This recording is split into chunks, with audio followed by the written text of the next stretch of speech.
Hello, everybody. Welcome back to the show. This is the best professional wrestling podcast from pillar to post. Petree's Pit. I'm your host, Ray Petree, and I'm joined once again by my co-host, my tag team partner, the Arn Anderson to my Tully Blanchard, JDO Double G. How's it going, brother? Going good, going good. Going on, everybody? This is episode 14 of Petree's Pit. Once again, we'd like to thank everyone for watching the show. We had a great episode last week. We thank all of you for watching. Like the videos, please subscribe, leave a comment, let us know what you think. Follow us on Blue Sky, Twitter. All my links to all the wrestling literature that I write is down below in the description. I would love for you to check it out. I review Dynamite every week for the Augusta Free Press. I write wrestling lists for the Sportster. I do it all, Jordan. Not very well, but I do it all. Yeah, that's Including the quantity over in-progress quality. video. Well, I'm sorry. Quantity over quality. Yeah, exactly. If you do enough, eventually people will stop noticing all the blemishes. Including the entrance to this that I fumbled, crashed out, and then I had to re-record it. Yeah. So, anyways, we're here. This week we're talking, 2024 marked the end of the first half of this decade, which is scary, quite frankly, to think that, we've gone through COVID and now kind of the aftermath of COVID. We've seen AEW rise over the last 5 years and fall a little bit. We've seen Vince McMahon be outed as the chairman, Triple H taking over. It's been a very eventful decade so far. And I think, being that it is the end of the first half of the decade, it's as good of a time as any to discuss our favorite matches of the 2020 so far. Uh, we started doing going through some old matches in December. Because December is such a slow month for wrestling. There's no big pay-per-views or premium live events. We had Saturday night's main event, but that was a glorified house show. Um, so we watched a lot of old wrestling, a lot of great matches, and came up with our list of the 10 best matches of the 2020s. Now, this isn't just WWE, it's not just AEW, it's not just New Japan. I mean, we really tried to spread ourselves, look at the horizon, see as many great matches as we could find. And I think we have two really great lists. How many hours of wrestling do you think we watched, Jordan? Oh Lord. Uh, I don't even know. It's been a lot. This has been a 10? lot of stuff. Yeah, I can't even think of a somewhat accurate number. Just the tons and tons of matches that I know I've watched, trying to Sure. you know catch myself up on stuff that I hadn't seen yet so far this decade. But yeah, it's been a lot of great matches. Um, Before we get into the list, though, there is some, it's been a fairly eventful week in wrestling. Second episode of Raw on Netflix. Some shuffling around of the commentary teams on WWE's caused some controversy. And then, there's some stuff with AEW we'll get into. But let's start Monday night, the debut of Penta, formerly known as Pentagon Jr., Penta El Cero Miedo, Pento Oscuro. The man has 1,000 names. Um, you all might now simply know him as Penta. He debuted on Raw, faced Chad Gable in San Jose, California. Jordan, what did you think about this match? I thought the match was really good. Um, Obviously, Chad Gable's one of the best workers in the company, so I think a perfect guy to bring somebody in against. Um, but yeah, Penta just him coming in to give him the grand entrance. The crowd was really really into him. Obviously, being in San Jose, uh, doing the similar stuff that he does. The little walk that he does. And yeah, just the whole thing was a great presentation of him. It made him feel like a big deal, which is what you want when you're bringing somebody into the company for the first time. and yeah, the match was really good. It was interesting because obviously he wrestled differently in AEW. They do a lot more moves. Somewhat controversially, sometimes they sell, sometimes they don't. But I thought the way that they did this match was really good, and including the Canadian Destroyer that you know hit it, and Chad Gable sold it really well. Um, but yeah, just overall, it was a really good match, really good debut. In the promo afterwards, I think that's the first time I've ever heard Penta speak in English. Yeah, So, which was he doesn't do it interesting. often. Yeah, yeah. So it was very interesting, and obviously the crowd, was very into it. And yeah, just overall, I think it's as good of a debut as you could have. Yeah, I mean, you and I were huge fans of the Lucha Brothers. I enjoyed his work with Pac and Death Triangle. And I enjoyed, obviously his singles matches. He's a fantastic wrestler. And I was surprised to see, I think Pat McAfee called it a Mexican destroyer. I was surprised to see him pull, because it's sort of a banned move in the WWE if there ever were one. Certainly something that they use, limitedly, but yeah, Michael Cole introducing him as arguably the greatest luchador in Lucha Libre history was interesting. But, I suppose that's how you give someone gravitas. It's how you make them look like a bigger star than they really are, or, than they have been, I should say. But Penta has all the tools, man. I mean, he not only is he great in the ring, but he has that charismatic enigma quality to him that you can't quite put your finger on why he strikes a chord with people, but he's just got his fingers on the pulse of the wrestling fans. He looks cool. His movements, the way he acts, is so deliberate. I mean, he's just got an aura about him that is discernible. And um, obviously his tag team partner, I believe Ray Phoenix is his brother in real life. Not finished at AEW yet. We've talked about that in the past, but long story short, he had injury time tacked on to the end of his deal by Tony Khan in an antagonistic way to prevent him from going to WWE. Obviously, like he wants to.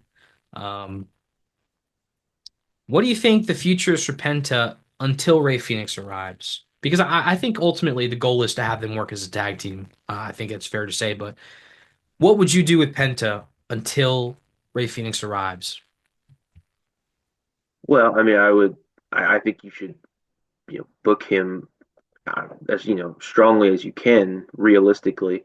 Um, some kind of like how maybe it was when they first brought Rey Mysterio in, even though obviously they don't have a cruiserweight division anymore. But keep him, around in some big matches. Have him around the mid card, um, going after one of the mid card titles maybe.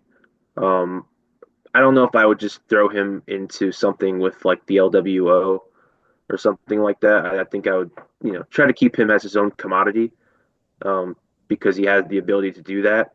But yeah, I think they'll use him as kind of like they do Rey Mysterio. Just they've kind of built him that way as this huge luchador. Um, and obviously it's done well for him. I mean his merchandise. I think his mask was like the number one seller on WWE.com for this week or something like that. So he's very marketable. Um, but yeah, I think booking him that way, keeping him as his own thing, having him be this tremendous Mexican wrestler, kind of like I did with Ray when he first came in. That's the way I would do it. Moving on,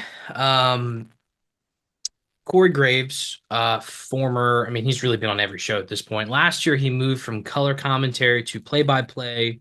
When Joe Tessitore arrived, he was moved back to color commentary.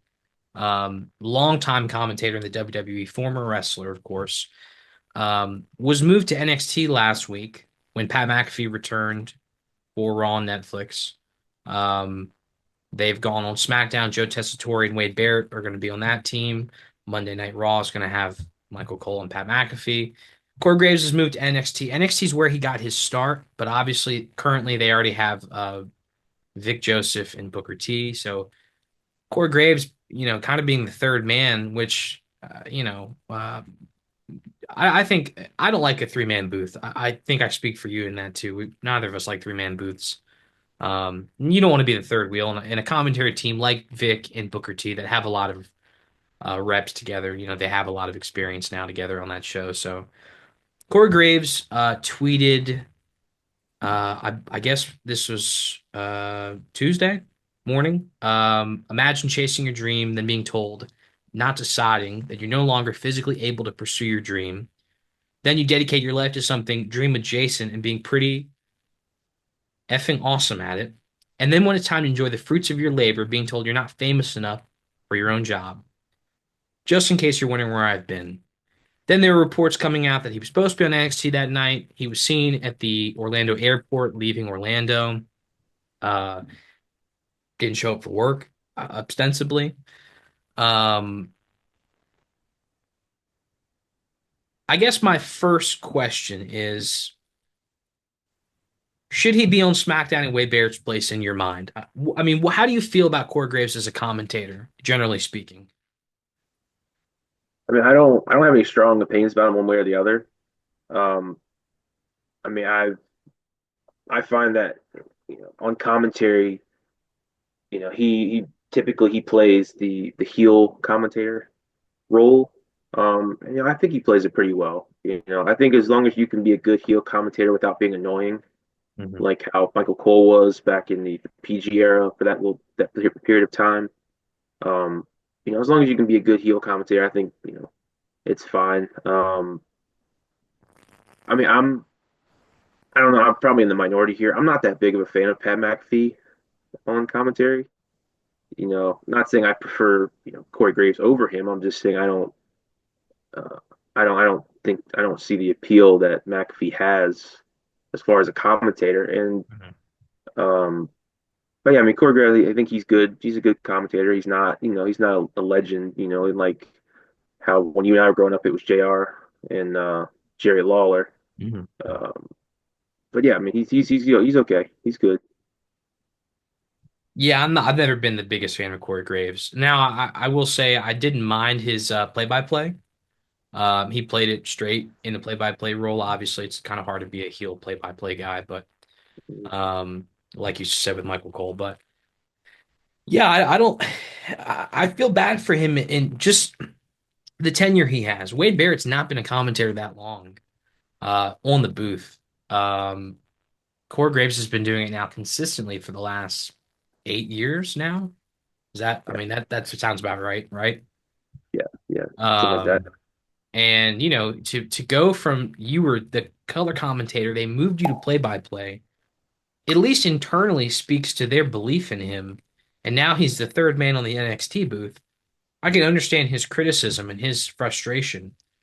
I guess my real question is, are we being worked, Jordan? Because Corey Graves has spoken at length now. He wants to return to the ring. He's been cleared to return to the ring. Is he going to show up in the Royal Rumble? Is he going to have a match with McAfee at WrestleMania? Or do you think this is genuine animosity bleeding into the fake world, the bizarre world of wrestling? Um, well, I would say, and actually, I realized I forgot to address the Wade Barrett part of the question you initially asked me. Um, I don't really mind Wade Barrett on commentary. I don't, I could have it one way or the other. I think they're pretty interchangeable. Although I will agree that, yeah, I think it's pretty disrespectful to Corey Graves for the guy who's been, you know, prominent on the commentary team on, all these different shows for them for a while, and then just throw him on NXT. It's a pretty big, it's a pretty big downgrade. Um, and I don't blame him for being angry about that. As far as it being a work or a shoot, I mean, I think it could be one of those situations where they take something that is real, like real true feelings that he has, and then kind of make it um,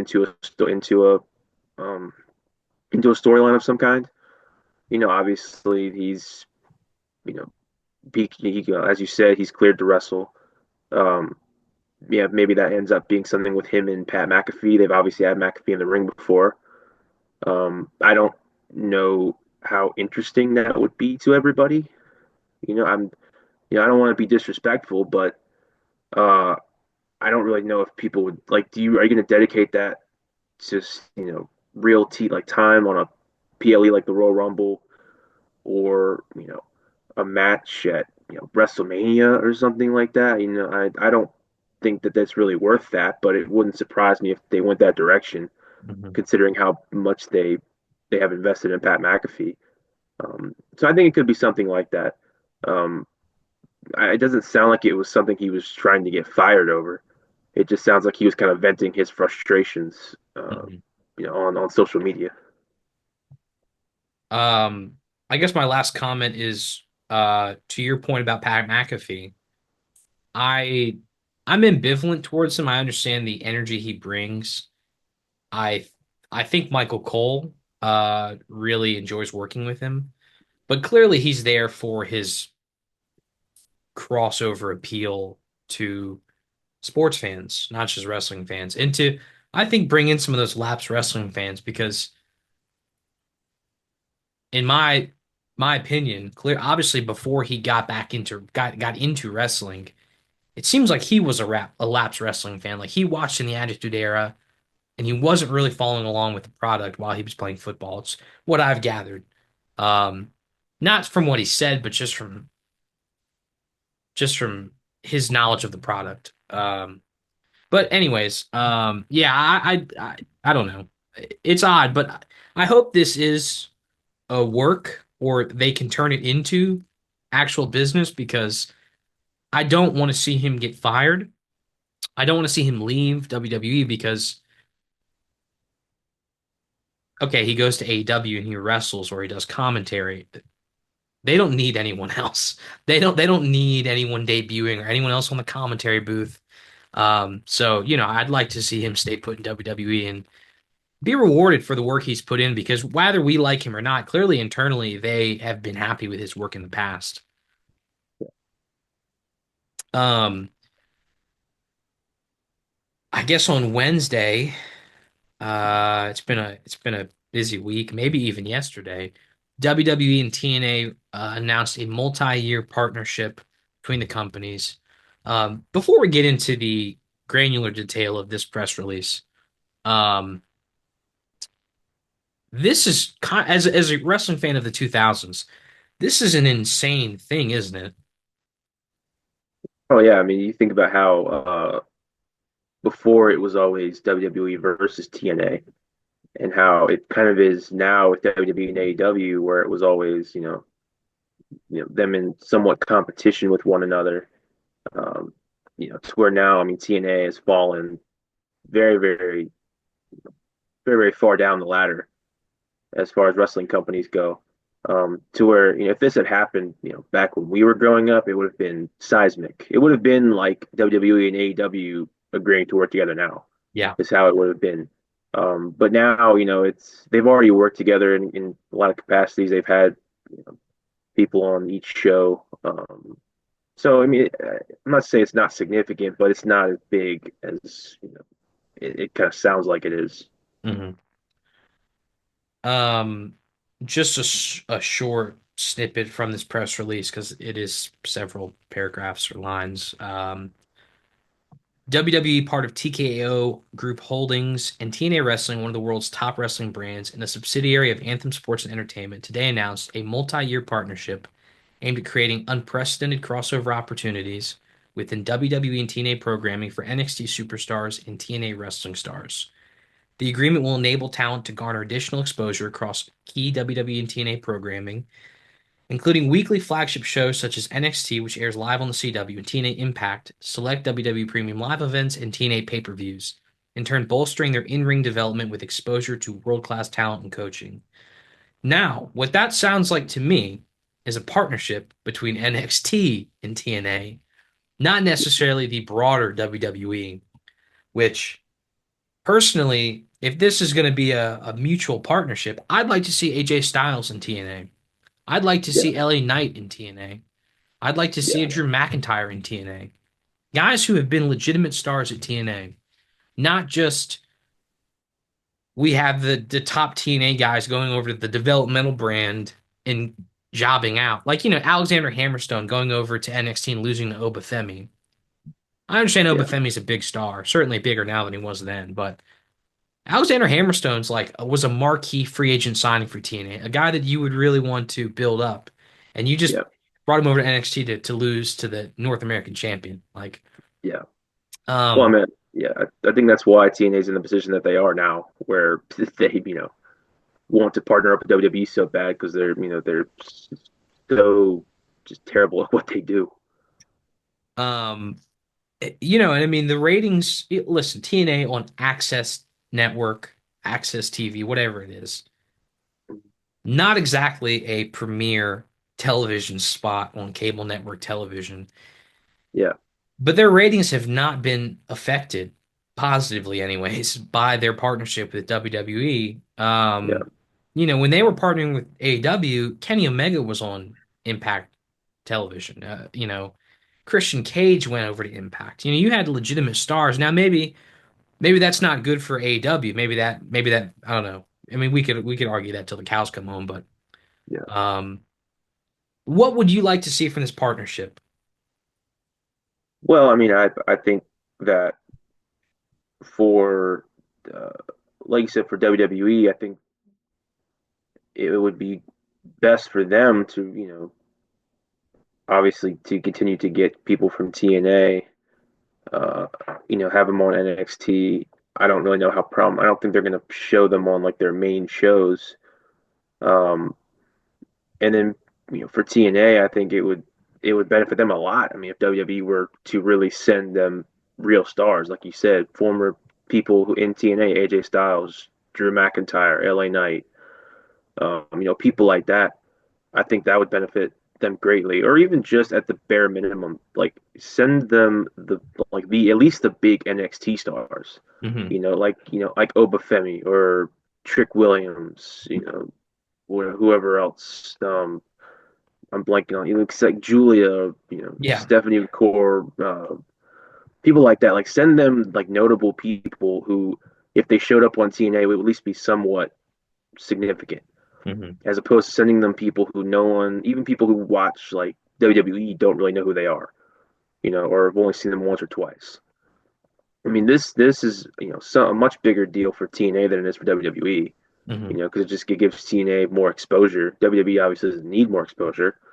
Um, but yeah, I think it would be beneficial for TNA if WWE were willing to do that. Like you said, I don't know if they will or not. Hmm. Um, I mean, I think it wouldn't hurt WWE to do that. To have their guys go over there and try to elevate TNA somewhat. Obviously it's good for the wrestling business that there's more companies around for people to watch, for people to work. Um, so I think in that way it will help. But I mean, this is much bigger deal for TNA than it is for WWE. Yeah, I just want to see AJ Styles in TNA one last time. Um, I don't know who that would be against, but or what that it would look like, but I'm sure there are other people I'm blanking on. I mean, Motor City Machine Guns, obviously, there's crossover there. I mean, Bobby Roode's not in the ring anymore, but I'd like to see him go to TNA and be acknowledged for his contributions. But anyways, last piece of news before we get into the meat of the matter. Grand Slam Australia. This week it was confirmed that this is not a pay-per-view, it's a television special.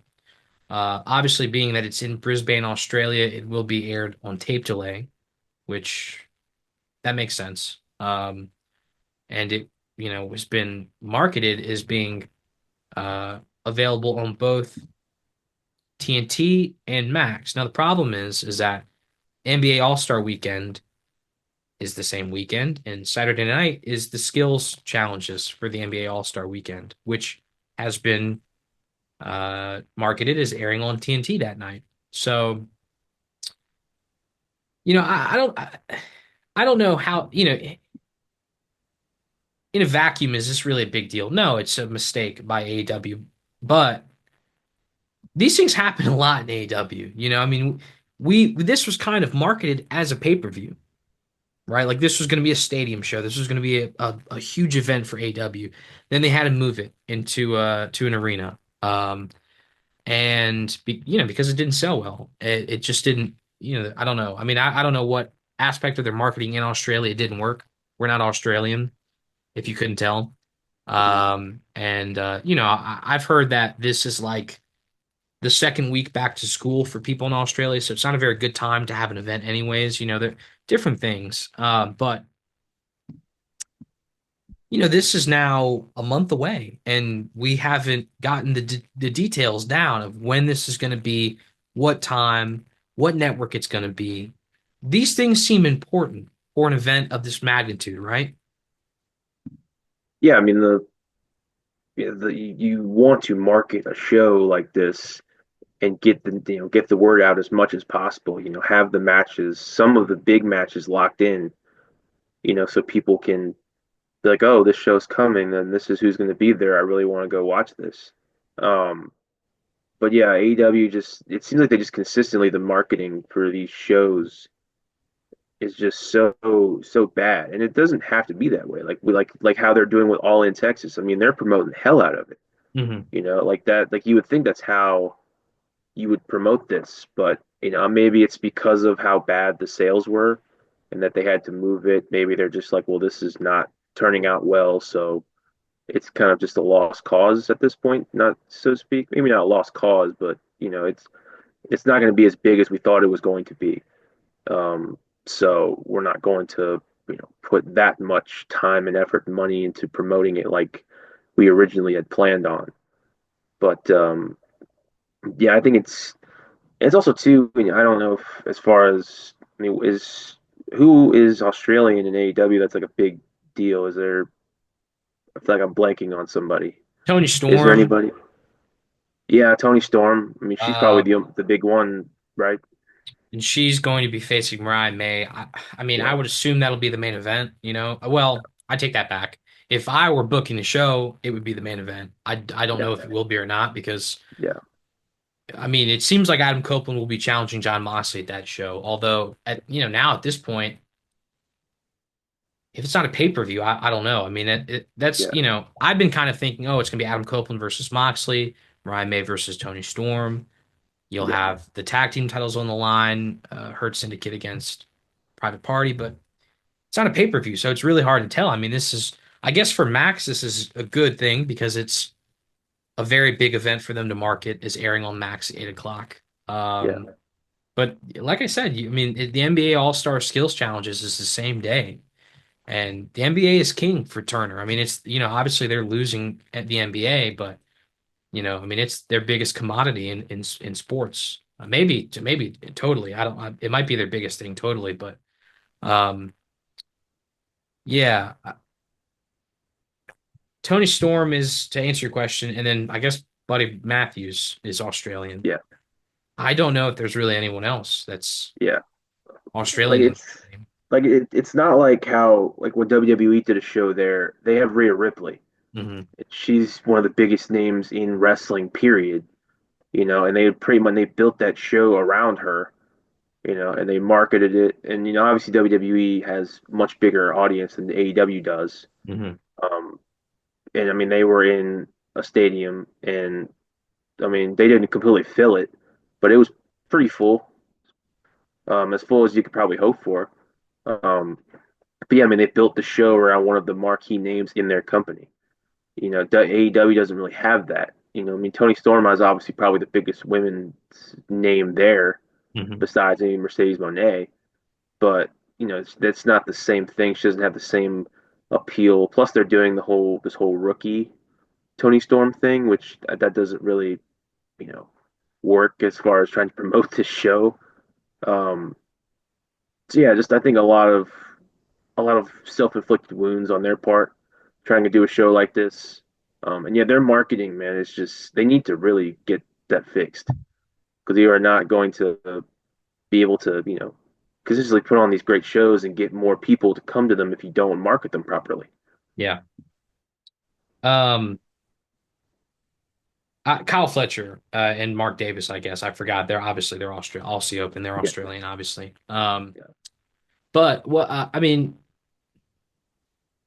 yeah, I understand that the Tony Storm amnesia thing is that she's she thinks she's a rookie who just pretty much just left Australia, right? So she's kind of the hometown girl still, as opposed to Thomas Tony Storm was like a Hollywood starlet and very entrenched in that kind of zeitgeist of classic cinema and Hollywood. And so I understand that they have something there. I think they think they do, but um, now I don't want to be too negative on AEW. But anyways, yeah, I agree with you. You want to have a major show like this, you got to market it, not just put effort towards marketing it, but marketing it properly. Like telling people where they can watch this and how they can watch it and at what time, and making sure that your information is correct because it shouldn't be up to the fans or for media personalities to point out that, hey, that conflicts with something else going on at TNT that night. Um, anyways, any other thoughts about this week in wrestling, Jordan, before we move on to our lists? Um, One other thing I guess I would mention is I know there's been a little bit of talk about, and it kind of goes back to the Penta conversation a little bit about Backlash potentially being in Mexico, um, which I remember I don't think that's been confirmed yet. I know people have speculated it that it's going to happen, but yeah, like I said, I don't think WWE's actually confirmed that it will happen yet. But that also would be something that Penta would be great for, having him there along with Rey Mysterio.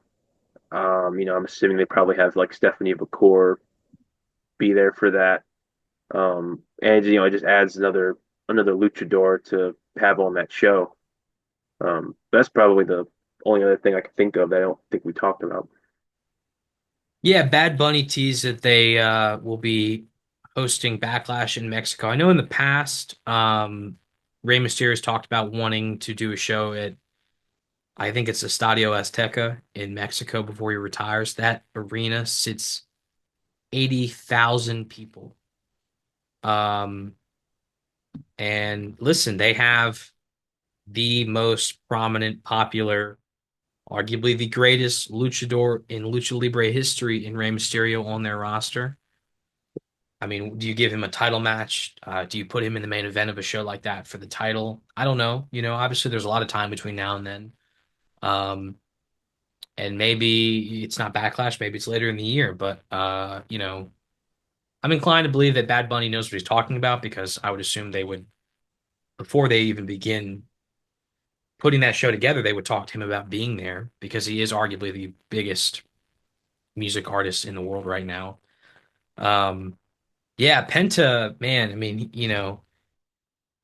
Stephanie Vacour, like you said, I mean, they have Santos Escobar was a big luchador. Andrade, they have a Yeah, bullpen of lucha libre stars that just because of the nature of the company and how many top guys there are right now, you don't get to see them much. But yeah, I wonder if they'd be willing to work with AAA for something like that and have some people come over. Obviously, AAA works with TNA, and Conan is essentially Penta's agent.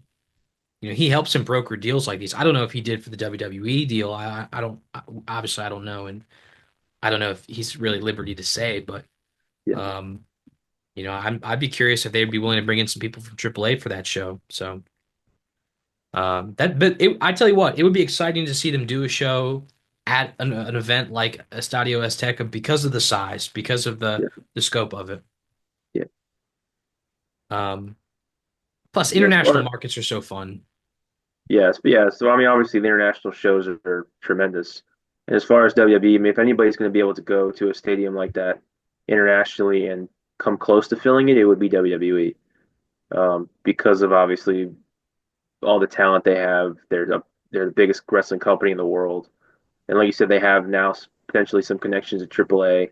They already have the biggest luchador, you know, uh, in wrestling right now, Rey Mysterio. Now they have Penta and all the other people that you and I have named.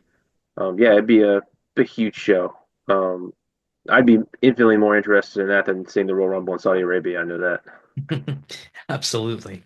Yeah, Um, because like we've said before, the Saudi Arabian shows are not canon events. They don't matter, and we won't talk about them. So, anyways, okay. Top 10 matches of the 2020s. This kind of seems like we're on the B side of this show at this point. Um, we're not going to go super in depth for each match because one, for time, and two, because we implore you guys, if you have not already seen these matches, to check them out. Um, New Japan World is like $10 a month, and you get a catalog of some of the greatest matches of all time. Well worth your purchase if you want to watch some older wrestling that's really quality and some good stuff now. And AEW on Max, they're going to start uploading that catalog of content. Thankfully, I'm a sucker and I own like all of the pay-per-views. Actually, literally, I own all of the pay-per-views, which is a story for another day. But anyways, yeah, so we got to go back and watch. I mean, I think we probably watched 30 matches. Some of these were hour-long matches. Some of them were 45 minutes. We spent a lot of time doing our homework to make sure we had what we think, personally, between the two of us, is a great representation of the best matches of this decade. That said, our lists are different. And there probably will be some crossover because Jordan and I like a lot of the same stuff. Not everything, but a lot of the same stuff we both enjoy. A lot of the same wrestlers. Um, and for the criteria,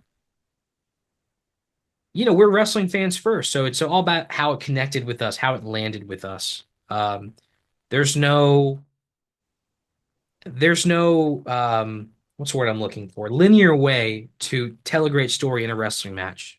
Different ways to skin the cat, and these are just the 10 that we enjoyed the most. So. In terms of the criteria, anything before we get started, Jordan, do you have anything you'd like to add? Uh, no, I don't think so. I think you laid it out pretty well about how it's basically just these are the matches that we enjoyed the most. Not saying that they are the greatest of all time. Obviously can debate about anything. Some people might think that some matches we have higher up aren't deserving of it. Some people might think the other matches are great. It's trying to pick certain matches to say that they're the greatest of all time. Just in this decade, you think about how much wrestling there's been. It's very difficult. So just these are just our favorite matches that we thought were just great. And there's been some great wrestling this decade. Like an astonishing amount of great or beyond great matches. Things that teeter on that 5-star scale. So I'll let you begin with number 10, Jordan. All right, so my number 10 match of the decade so far is Charlotte Flair and Rhea Ripley at WrestleMania 39. Now, obviously, as Ray points out, usually every time we talk about her, I'm a big Rhea Ripley fan. Um, and I'm also a big Charlotte Flair fan. So this match I was very much looking forward to it. Um, because, anytime, Charlotte wrestles anybody, she's, able to make them look really good. And I thought this was, a really good match for Rhea Ripley. It was a big moment for her. And obviously she came out with the title and it kind of started her on this run that she's been on as being this, face of the women's division in WWE, one of the biggest stars, period, in the company. And I feel like this was kind of the start of that. Uh, and it was just a great match overall. Some great spots. Um, Charlotte, obviously, tremendous at what she does in the ring. High flying ability. Um, and yeah, just overall, just tremendous match. Yeah, those two wrestled at WrestleMania 36 when Rhea Ripley was still in NXT and Charlotte got the better of her. So you're telling that long-term story. Um, yeah, I mean that's up there in terms of one of the best, at least American women's matches of I mean maybe ever, honestly, maybe ever. It's a great match, and I'm a huge Charlotte Flair fan. I think she's the gold standard of women's wrestling in America. And Jordan's obviously a big Rhea Ripley fan. He's got a fucking problem. But anyways, okay. My number 10, Sting and Darby Allin versus the Young Bucks for the AEW World Tag Team Championships at Revolution 2024. This was Sting's last match in the Greensboro Coliseum in the Carolinas. Sting is maybe my favorite wrestler ever. And I loved almost every match he had in AEW. I love Darby Allin. And I don't love the Young Bucks. I wish that his last opponent was someone like FTR, but listen, they obviously Sting was happy with the Young Bucks. That he'd worked with them in the past, and this match was phenomenal. Um, Sting and Darby just taking obscene amounts of punishment. The Young Bucks really gave it to them, and this is kind of the barometer for a retirement match now. I mean, if you're a wrestler and you're trying to go out, I mean, this is the bar. You have to, if you really want to have the best, you got to be better than this. This is a phenomenal match. And sold this, I think this was the second highest attended show in AEW of the calendar year. And I see why, because this was a phenomenal main event. Yeah, I mean, as far as retirement matches go, tremendous send off for Sting. Um, Darby Allin taking one of the craziest bumps I've ever seen, going through that glass and just bleeding profusely, putting his body on the line. Yeah, just it was tremendous match, for the decade so far, and yeah, it was a great pick. So I think we're on number nine now. Number nine is a match that Ray and I saw live not too long ago, uh, and it was Darby Allin versus Will Ospreay at AEW's Holiday Bash, and it was a show that we went up to in DC. We talked about it on a previous episode, um, and it was by far the best wrestling match I've ever seen in person. Um, you know, two of AEW's biggest stars, just going at it in the during the Continental Classic. Um, just it was just a tremendous match. Big spots, Darby almost killing himself multiple times, and some great back and forth action. The crowd was into it from the jump. Before the guys even locked up, the crowd was on their feet, and it was just a tremendous match, and I really, really enjoyed it a lot. Um, that warmed my heart to hear you say that's a great pick. Um, yeah, we talked about it on the show. That match was phenomenal. Yeah, that's a great pick, man. I love that a lot. I mean, Darby Allin and Will Ospreay just a hell of a performance. If you haven't watched that episode of Dynamite, find a way, pirate it. I don't know, do something illegal. I don't care, but that match is amazing. That's a great pick, man. Um, my number nine, Maxwell Jacob Friedman versus Bryan Danielson in Revolution 2023. This was an Iron Man match for the AEW World Championship. MJF defending his title against Danielson. Danielson had never challenged for the title on a pay-per-view yet. He'd only done it on special episodes of Dynamite. So this is a big opportunity for him. Fortunately, he fell short. But you know, MJF, a sensational talker, a sensational character, and certainly a prodigy in the business, but he hadn't quite yet had that defining performance in the ring. And I think if people were still on the fence about his ability in the ring, this silenced it completely. This is the closest thing we're ever going to get to seeing Prime Ric Flair versus Bryan Danielson in the ring. The match was insane. It went over 60 minutes. There was suspense, um, a testament to their conditioning. Phenomenal match. And the more I think about it, it maybe could be higher on this list, but and if we're talking best of the best, it's definitely one of them. Yeah, yeah, it's actually is a match I have actually not seen yet. I obviously heard about it when it happened, and every I, everything that I read about it and saw about it, people loved it. Obviously Bryan Danielson, one of the best of all time. MJF, and then up and coming guys, one of AEW's biggest biggest stars, and yeah, just you can't really go wrong there. Having an Iron Man match between those two guys. If you're going to do an Iron Man match, which are very difficult, those are probably two of the best guys to do it. So yeah, no, it's a great pick. My number eight is a match that is actually this is the first time that I remember seeing a match with the Briscoes, and it is FTR versus the Briscoes at Death Before Dishonor 2022. Um, Obviously I hadn't, unfortunately, before the passing of Jay Briscoe, I'd never really seen that much of the Briscoes. Obviously, I know who FTR is. Everyone they're my favorite tag team. Um, but the series of matches that that FTR and the Briscoes had were, you know, widely viewed as some of the best tag team matches of all time.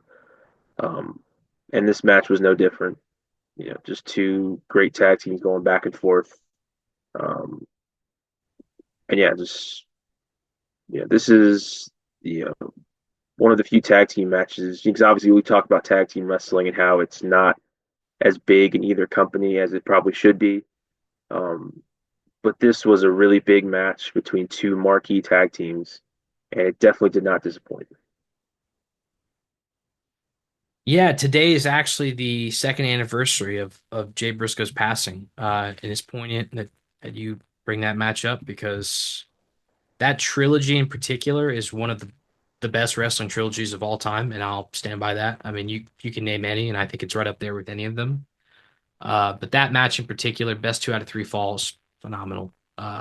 Great match. I mean, you could probably pick any of those three matches and put it up there, but that match in particular is terrific. And yeah, I mean, if you didn't know either of those tag teams, that's the best way to get introduced to them because there's so much variation in that match because it is a best two out of three fall stipulation. Um, my number seven, sticking with tag team wrestling, actually, the Young Bucks.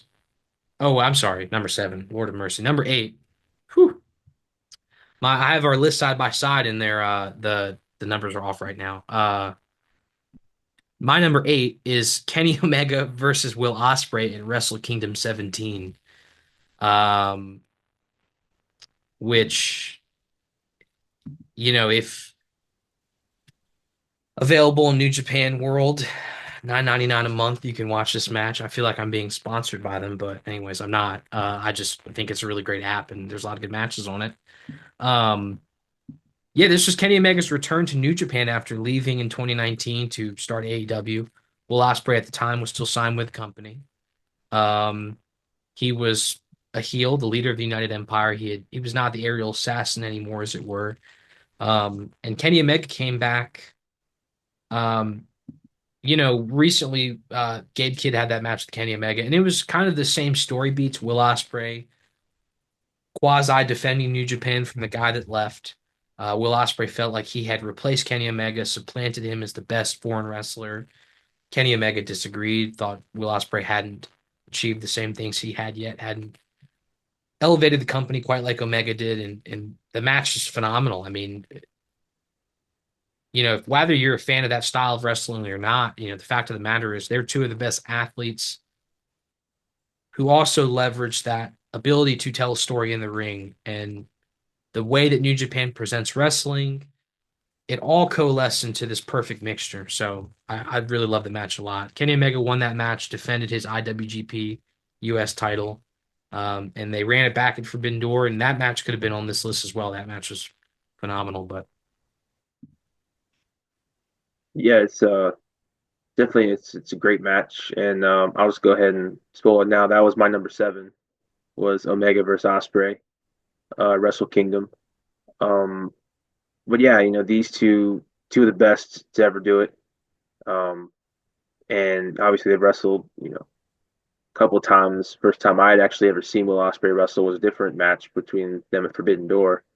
Um, and this one it was cool to see, them wrestling Ospreay, not who he is now as the aerial assassin, Kenny Omega having a different presentation in Japan than he does in AEW. Acts a little different. Um, but yeah, just not going to add too much on to what she said. But yeah, it was a tremendous match. Okay. Now, my number seven. I almost jumped the gun. Sorry about that. Back to tag team wrestling. The Young Bucks, the Lucha Brothers, for the AEW World Tag Team Championships at All Out 2021. This match was in a steel cage. Um, All Out 2021, probably my favorite wrestling pay-per-view of all time. And this was my favorite match on that show. The Young Bucks defending their titles, which they had held for about 11 months at that point. The Lucha Brothers had won a tag team tournament to earn this spot against the Young Bucks. Steel cage stipulation was to keep the members of the Elite out. And, the Lucha Brothers had been TNA tag team champions, they'd been AAA tag team champions. But by the time that he got into TNA, they weren't really on network television. They were on Access, and it just wasn't as big of a program. If you had not been watching AEW or you were just getting into AEW and you didn't really know how great these guys were, this was the performance that demonstrated their ability in the ring. And they took that brass ring and ran with it until Ray Phoenix broke his arm. It's a great match. You could easily argue this is the best match in AEW history. It's fantastic. And for people who have now been introduced to Penta, if you want to see a great Penta match, go back. This is it. Yeah, I mean, we just talked about Penta and how his debut in WWE, but this match with uh, the Lucha Brothers versus the Young Bucks was tremendous. An awesome entrance. The match itself was great. It's looked at as one of the best matches in AEW history. Um, and it had all the elements you want. It had great back and forth action between two great tag teams, and ended with a title win for the Lucha Brothers. So, oh yeah, tremendous match. Um, so my number six is another tag team match, and it is the Young Bucks versus FTR at Full Gear 2020. Um, and this was an early match between these two.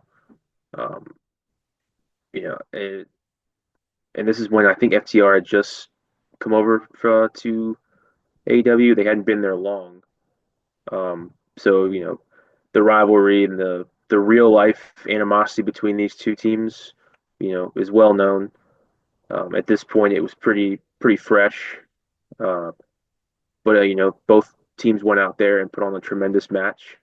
Um, and it led to kind of what we saw FTR turn into, which was a tremendous run for them in the tag team division. And again, it was elevated by the fact that there was actual real life animosity between these two teams, which always adds an extra element that just makes these matches so much more memorable. And that was what it was for me. So tremendous match. Yeah, when they used to do the Being the Elite YouTube show, Cody Rhodes would always say, prior, this is predating AEW, the conversation always was, well, is the revival, then they were the revival, the best tag team in wrestling, or is it the Young Bucks? And Cody Rhodes would always say, fuck the revival. So when they left WWE and got the chance to go to AEW, this was a dream match. And, unfortunately, FTR lost that title at that match or at that, Full Gear 2020, but it's a great match. And yeah, like you said, I don't think anyone in wrestling is better at taking real life um, animosity and turning it into business than Dax Harwood and Cash Wheeler.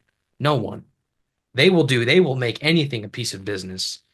And it's why they're, what to us, that's why they're the best tag team in the world. But um yeah, my number six, Zack Sabre Jr. versus Bryan Danielson at New Beginning in Osaka. This was a New Japan show, a sequel to their match that they had at Wrestle Dream in 2023. Um, it's no secret, Zack Sabre Jr., arguably my favorite wrestler in the world right now. The Mighty Don't Kneel, and This match was really to determine who the best technical wrestler alive is. Bryan Danielson knew it was, his last full year in wrestling, maybe the last time he's going to get to wrestle Zack Sabre Jr. And Bryan Danielson did the honor of honors and did the job for Zack Sabre Jr. and ceded that title over to Zack Sabre Jr. This match is, I mean, phenomenal and right up my alley because I love that those quick exchanges, the mat wrestling, how fluid it is. I love both of them so much, and I think this accentuated both of their best qualities. Um, I personally I really hope they get to have that trilogy one day and finish this series of matches that they started. Yeah, I mean it's two of the best technical wrestlers alive, and Bryan Danielson, obviously with the bigger name recognition than Zack Sabre. So for them to get in the ring, wrestle, anytime you can have those two in the ring together, it's going to be great. And Zack Sabre, who I was not too familiar with before, but I've seen a few of his matches now, and a couple of them against Bryan Danielson, and they were unbelievable. And there's a reason why he has been a marquee guy for New Japan for a while now. And like you said, Bryan Danielson kind of ceding that title of best technical wrestler to him. So yeah, just phenomenal, phenomenal stuff. Um, so my number five match is going back to WWE is CM Punk and Drew McIntyre at Bad Blood in Hell in the Cell. This was the third match of their trilogy that they had, and it was it was the big one of the biggest storylines going in WWE for a while. Punk obviously getting hurt in the Royal Rumble, being out for months and months, and they were able to keep that interest in that going with Punk costing Drew McIntyre in every possible way for that title. To then Punk being cleared to wrestle, and then wrestling at SummerSlam, then wrestling at Bash at Berlin, and then it was billed as the third match, and it was billed as this is going to be a match, a brutal match like Hell in the Cell used to be. Hell in the Cell had kind of become somewhat of a punchline at that point. There's been some bad Hell in the Cell matches previously, but this was kind of a return to the brutality that the Hell in the Cell is supposed to represent, and a fitting way to end their trilogy. Punk obviously coming out on top, and both guys really sold it like they had almost killed each other. So overall, just tremendous presentation. Two really good wrestlers. Two guys who can really talk on the mic and really key and drive home how personal it was for both of them. So yeah, just one of the best. Obviously, as we've seen so far, WWE matches aren't usually on lists like these, but they really put the time and the effort into making this truly feel like a real fight between these two guys. Yeah, CM Punk, one of my, I mean, like Zack Sabre Jr., maybe, the other guy I would consider my favorite wrestler alive right now. It's a fantastic match. Drew McIntyre has lived up to his name as a chosen one. He is great at everything there is in wrestling. He's so good at all phases of the game. And yeah, this is a great match, great Hell in a Cell match.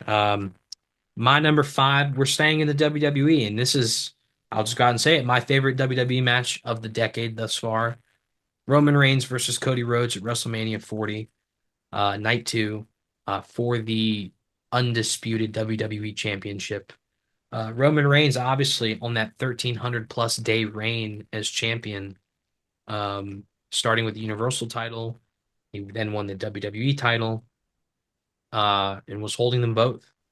Had a stranglehold on the company. So much so that they had to create another title just to give some air to the other talent in the company. And Cody Rhodes leaves AEW, goes to WWE, begins this journey towards the top.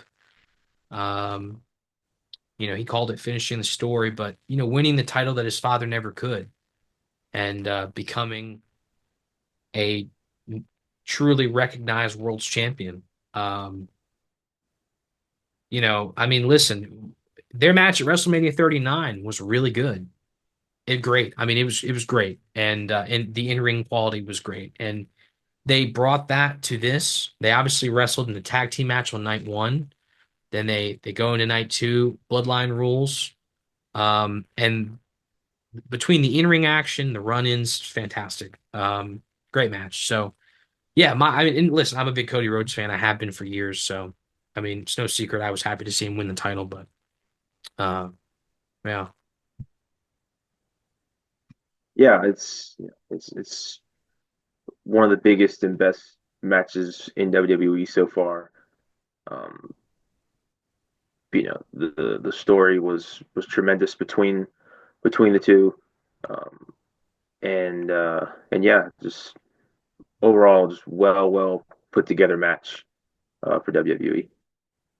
Um, so now my number four match is Kenny Omega versus Bryan Danielson at Grand Slam 2021. Now, this is a match that Ray had been telling me for a while that I gotta watch it, and we were trying to find where we could watch it at, and finally got a chance to see the match, and it was tremendous.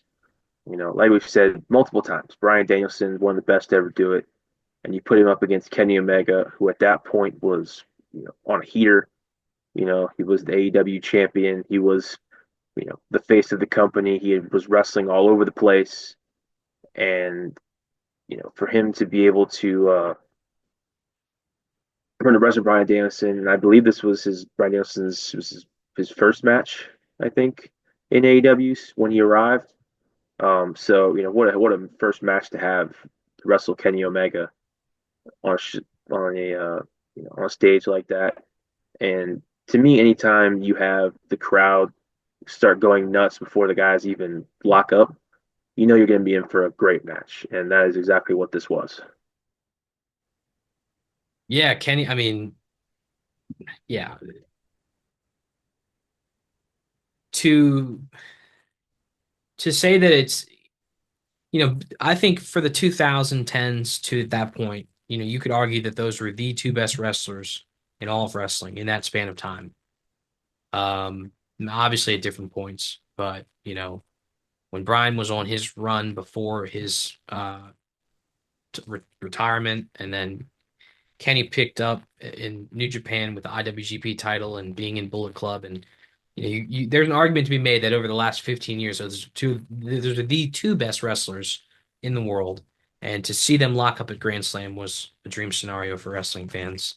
Um, my number four, going back to a match that you picked, FTR versus Briscoes, Death Before Dishonor, 2022. Um, another piece of overlap, but best two out of three falls, like we said. Um, the Briscoes, for one reason or another, were not allowed on AW television by Turner Broadcasting. They didn't want them on TV. It limited what they could do in Ring of Honor. And this wasn't the first match in the trilogy. This was the second, but this feud was told between vignettes on YouTube, um, from the Briscoes compound in Sandy Fork. Um, these two teams sort of quasi having legitimate heat at first because the Briscoes took wrestling so seriously. To them, it it was real. To them, it was the 1970s, and the World's Championship matters, and that Ring of Honor title mattered that FTR held, and they're the most prolific Ring of Honor tag team champions, and for FTR to be holding that title, calling themselves the best alive, meant a lot to the Briscoes, and they made their animosity known. It felt real. It felt genuine. These guys had never locked up before. In fact, I don't think they'd ever even met because FTR was never in Ring of Honor before they went to WWE. They weren't even a tag team before they joined forces in the Performance Center. So, to have those two teams lock up the first time in their first match was phenomenal. And then the second match, there's nothing like a best two out of three falls match because you're able to essentially tell three different matches in one go at it, right? And those two teams are masters of building anticipation towards those three falls. Match is a masterclass in tag team wrestling. And quite frankly, it's going to be hard to top that for the rest of the decade. Yeah, I mean, like I said before, it was my first Briscoes match that I'd seen, and it was unbelievable. The like you said, you can tell such a great story between two teams when you have two out of three falls, and yeah, for them to not be able to promote this in AEW, but to just do it through YouTube, just to naturally talk about it and really drive up the fan interest. Yeah, it was tremendous. So all three matches were great, like you said, and yeah, this one was unbelievable, unbelievable. So now my number three match of the decade is another match with Bryan Danielson, who was on a just an absolute heater last year. Like I know we've talked about it before. The matches that he had was just, I mean, I don't know if he'll ever have a run, in a calendar year like he did. Um, but this one was arguably was one of my favorite, and it was his match versus Will Ospreay at AEW Dynasty. Um, and it was, again, like his match with Kenny Omega. It was a dream match. Him and Ospreay. Ospreay, having being in AEW, was pretty new to the company at that point. Um, and for him to be able to wrestle Bryan Danielson and really drive home, the fact that he feels like he's the best wrestler in the world, and in order to be the best, you gotta beat some of the best, and Bryan Danielson arguably was the best, and Will Ospreay going in there getting the win and really just driving home the fact that he's a main event player in AEW, and he will be for many years to come. So yeah, overall, it's a tremendous match, and a match that if you look up people who've ranked matches, so far this year, it's always comes up as one of the top, if not the best match of the year so far. So Phenomenal pick. Um, my number three, we're staying with Bryan Danielson. This is a great segue. And a match that you've already was in your number four. Kenny Omega versus Bryan Danielson at AEW Grand Slam 2021.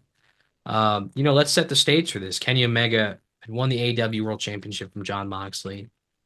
He was the AAA World Mega Champion, or whatever they call their top title there, AAA Mega Champion. And then he won the Impact Championship from Rich Swann, dropped it in August to Christian Cage. But he's on that belt collector run where he's cementing himself as the best wrestler alive, or right up there with anyone in the world. And you have Bryan Danielson debut at All Out 2021 at the end of that show, right after Adam Cole debuted, right? You have that incredible moment where he comes out to defend Christian Cage in the Jurassic Express. That match, um, just seeing Kenny Omega and Bryan Danielson face to face, you immediately knew, okay, this is box office. Two guys who are arguably the best wrestlers alive over the last 10, 15 years. And then you bring that feud to Grand Slam, which was an episode of Dynamite, but it was in Arthur Ashe Stadium. They put over 20,000 people in that arena for this match to see these two legends go blow for blow. 30-minute time limit for the AEW World Championship. The match ends in a draw. So you haven't established one being better than the other. Unfortunately, they have not got the chance to share that ring again. But that match, and maybe that even elevates it a little bit because of the prestige of that encounter. They never got to do it again, and they might not because Bryan Danielson's full-time career is over. Maybe his career in general is over. So, an incredible match. And in terms of to get to see that on free television is beautiful. I mean, for as a kid who grew up not being able to pay for pay-per-views monthly, phenomenal to see that on television. yeah, I mean, like I said before, just you get two guys of that caliber in the ring together. and it's going to be magical. And that's like exactly how it was. And yeah, like you said, for it to be on free television, unbelievable, unbelievable stuff. Um, so my number two is it's a match that you have already named, and it's Roman and Cody at WrestleMania. Um, and for that, for WWE, obviously the Bloodline has been their big story for years now, and this was, Cody and Roman two was something that was the worst kept secret in WWE for since Cody lost at WrestleMania 39. Um, and then you have the intrigue added into with The Rock, and Cody winning the Rumble, and then giving up his match against Roman to The Rock, the fans revolt, and adding this whole new layer and just adding all these eyeballs onto this match and this feud, and the fact that it was Roman had been champion for over 3 years, and the longest title reign of either of our lives, and just the magnitude of it, just the people involved in this match and the tribal combat matches where all these people interfere. And you have Solo get in, then John Cena, then Jay and Jimmy, and then the Seth Rollins coming in, and then ultimately the Undertaker showing up, and just as far as match quality, in ring match quality, maybe it wasn't the best as some of the other matches on this. Well, it definitely wasn't as some of the other matches that we've named. But as far as the magnitude of it, the storytelling, the star power, you know, being on a stage like WrestleMania, it is everything that you could want in if you're gonna end a title reign of this length and all of the work that was put into it. I don't think you could have done it any better than that. And that's why this is, for sure my number two favorite match of the decade so far. You know, we watched this match together. Um, and a pay-per-view like a WrestleMania goes until almost midnight, right? So we're talking it's almost midnight. At that time, I was waking up for work at 5 in the morning, going to work at 6 o'clock on a Sunday. By midnight, I'm most pay-per-views, I'm about out. I'm about clocked out. And that there's never been a pay-per-view at main event that I've been more awake for than that because like we said, there's a lot of ways to get the point across to tell a story in the ring. And yeah, maybe those run-ins weren't part of the match itself. They wasn't the in-ring work, but you're talking about building excitement and making us pop. Just bringing us genuine excitement to people who are pretty desensitized to the magic of the wrestling business is difficult. And I was on the edge of my seat. You were on the edge of your seat. I mean, you and I were so excited, so happy to see Cena and The Rock and The Undertaker and all the other parties that played a big role in this Bloodline story. So it's a great number two. And like I said, the best thing. I mean, I one of the five best WrestleMania main events of all time. I mean, I don't have the exact. I'd have to really look at it, but definitely one of the five best. A fantastic main event. My number two. Um, we're going to New Japan. Wrestle Kingdom 14, night one. This was the year they did the Double Dash Gold 2 night event. Um, the IWGP World Heavyweight Champion Kazuchika Okada versus Kota Ibushi, the Golden Star, for the title in the main event of night one. Kota Ibushi, former tag team partner of Kenny Omega, on again, off again, ally and enemy of Omega's, and someone who was closely knit with Omega while Omega was telling that epic story with Okada in the late 2010s. And then you have this mass exodus of people in 2019 leaving New Japan, going to AEW, namely the Elite, Cody Rhodes, the Young Bucks, Kenny Omega. Um, so you have that going on, and now New Japan, they have Okada, they have Tanahashi, but they need to start building new stars, domestic stars, because they've just lost their biggest foreign talent. And Kota Ibushi, it's easy to forget because over the last few years he's been such a He's been so absent, and when he has been in AEW, he's not the same guy. But Kota Ibushi in his prime, easily one of the best in-ring performers in the world today and of all time. Um, and this match at Wrestle Kingdom 14 is such a beautiful representation of what we consider the strong style, hard hitting, realistic, almost makes you forget that wrestling is fake. And I'll be honest, I did not watch Wrestle Kingdom 14 live because at the time I'd really fallen out of favor of New Japan because a lot of my favorite stars had left the company. And I heard about how great this match was. And when I set out to make this list, I thought, well, I'll throw in some New Japan matches just to broaden our horizons. And I didn't expect this one to really land the way it did. But I tell you what, when Jordan and I watched this match, I was blown away. I mean, blown away by the physicality, the um, the passion that Kota Ibushi had trying to get that title from Okada. Obviously, no spoiler alert. This is 5 years ago now, but Okada won that match and went on to face Tetsuya Naito at night two of Wrestle Kingdom 14, defending his title once again. But to see Okada in all of his grandeur defending that title on the grandest stage in New Japan is phenomenal. Hell of a match, and one that really took me by surprise. I would not have expected it to be in my top five when we started this project.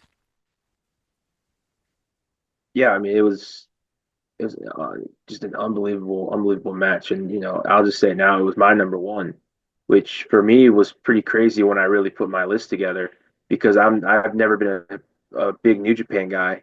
Really, I've only started watching it recently, and when I watched this match um, with you, I didn't I wasn't sure what to expect, and watching it and watching these two guys, full on just straight shooting on each other, man. I mean, at one point they're just straight punching each other in the face. I mean, it was one of the most unbelievable things I'd seen.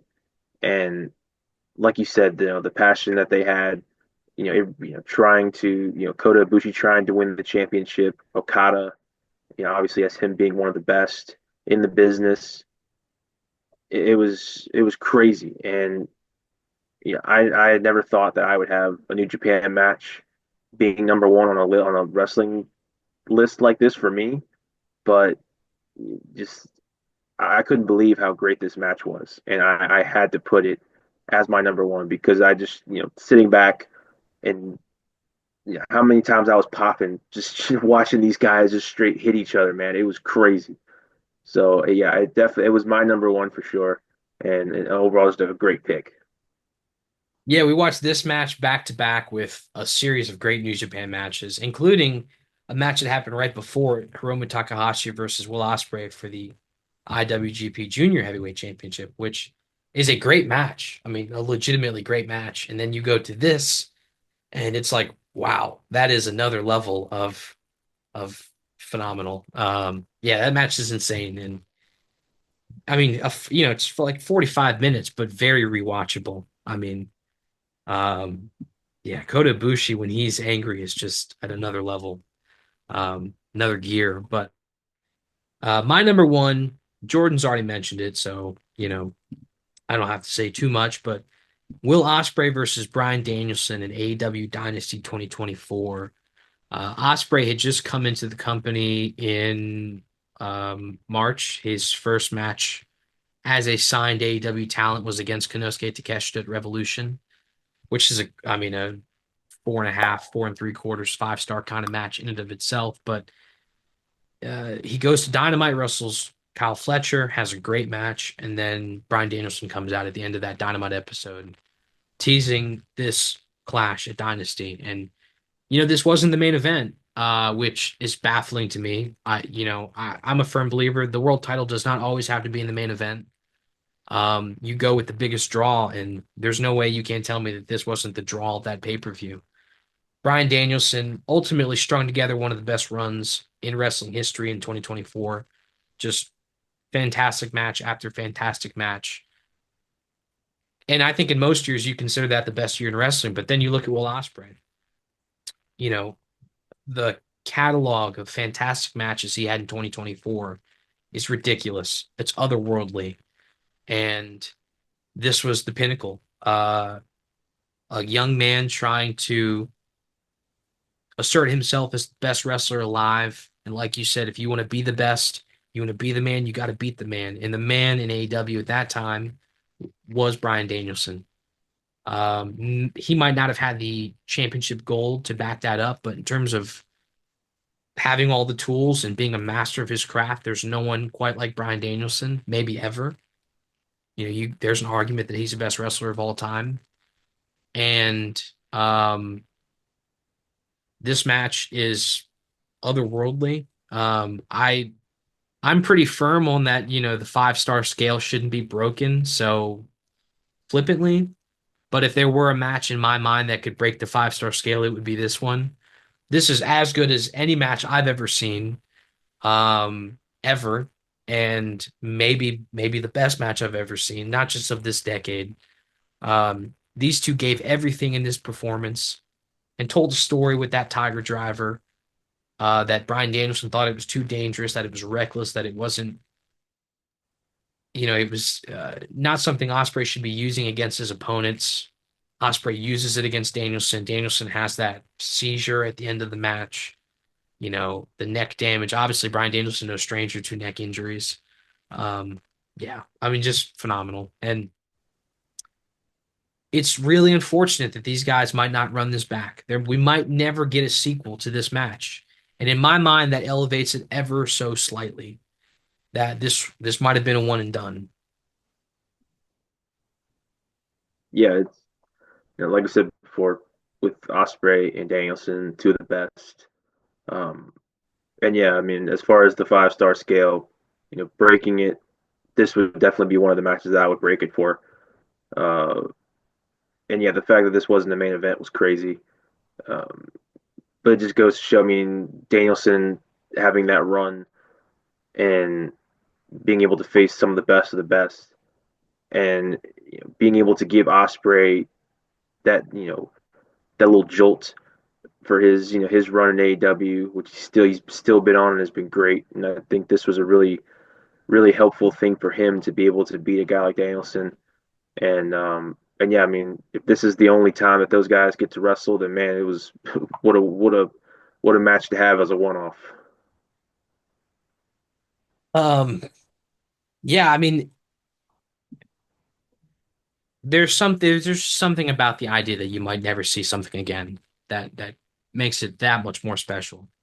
And I know that might seem trite, but it's just reality is that if something really is maybe never going to happen again, it means that much more.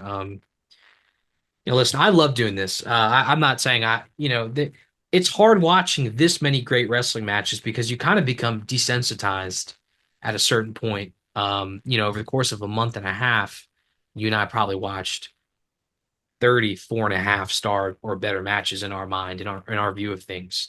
Matches that could be considered in their year's match of the year candidates. Um, this was a lot of fun. You're number 9, Darby and Will Ospreay at the Holiday Bash we saw live. I love that pick. I didn't have any women's wrestling matches on my list. I loved your Charlotte Flair, Rhea Ripley pull. But yeah, sorry that there's a lot of overlap, but the simple reality is that what's great is great, and I think Jordan and I have more or less pretty similar views of things. This was a lot of fun. Yeah, it was really just a testament, to how many great matches there have been so far this decade. When we were trying to go through and make our lists, man, there was some matches that unfortunately didn't make the cut. But when you're dealing with matches that are, like you said, 4.5 star and above, it really makes it hard to narrow them down. So yeah, a lot of great wrestling, and that's just the first half of the decade. Now we got a whole other half of the decade to go. When we do this list again at the end of the decade, could be entirely different. Could have a bunch of matches that aren't on here because they've been replaced by other ones. You just never know. And I think that's just a great testament to how wrestling is in a really good place right now. And there's a lot more great matches to come. Yeah, I mean, Omega's back. Osprey is not yet in his prime. MJF not yet in his prime. Rhea Ripley probably not quite yet in her prime. Um, Wrestling is in such a healthy place right now, whereas 10 years ago it just wasn't. At least in America. Um, and yeah, like you said, by the end of this decade, I'm really excited to see what this list looks like. How many of these matches are gone? How many of them have been replaced? Um, but if you have any differing opinions, or maybe you support some of our choices, let us know in the comments. We'd love to hear your 10 favorite matches of the decade. Maybe not necessarily in order if you don't want to do that, but just, or maybe some that we left out, some things you thought we omitted that belong on this list. Um, Next week, we're coming at you on Sunday talking about Saturday night's main event. We're going to review the show.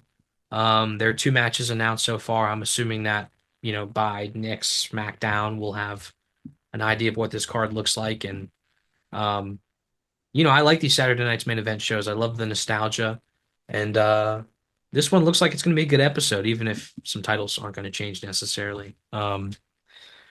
But yeah, please comment on the video, like, subscribe, let us know what you think, and we look forward to seeing you next week on Petree's Pit. Talk to him, Jordan. Top dogs out.